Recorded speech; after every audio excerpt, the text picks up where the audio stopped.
আসসালামু আলাইকুম ওয়া রাহমাতুল্লাহ। বাবুন, রমজান আসবে, চাঁদ উঠবে, তারাবি হবে, কিন্তু মানুষের অন্তরে কি আগের মতো ঈমান থাকবে? কোরআনুল কারীম সূরাতুল মাউন আয়াত নাম্বার 4 থেকে 5। ধ্বংস তাদের জন্য যারা নামাজ পড়ে কিন্তু গাফেল, অর্থাৎ ইবাদত থাকবে কিন্তু খুশু থাকবে না।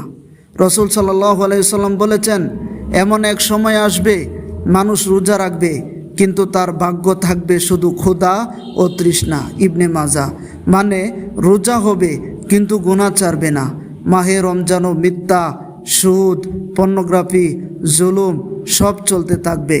দেখছি আমরা এখন বর্তমানে মোবাইল নিয়ে ব্যস্ত, পর্নোগ্রাফিতে আসক্ত যুবক। রমজান হবে সাজসজ্জার মাস, ইফতার হবে উৎসব, কিন্তু তাহাজ্জুদে কাঁদবে কয়জন?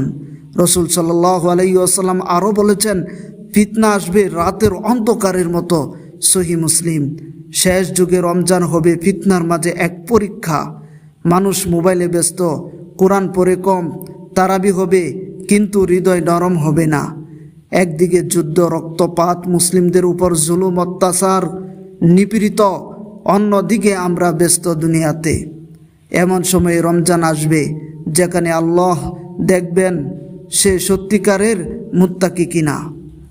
আল্লাহ তাআলা সূরাতুত তাওবা আয়াত নাম্বার 24 আল্লাহ তাআলা বলেন, যদি দুনিয়া তোমাদের কাছে আল্লাহ ও তার রসুলের চেয়ে প্রিয় হয় তবে অপেক্ষা করো, এটা ভয়ঙ্কর সতর্কতা।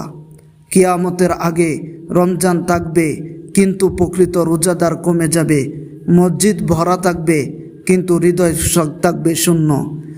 প্রিয় ভাই ও বোনেরা, আপনি কি সেই রোজাদার হবেন যার রোজা শুধু ক্ষুধা, নাকি সেই মুত্তাকি হবেন যার জন্য জান্নাত প্রস্তুত?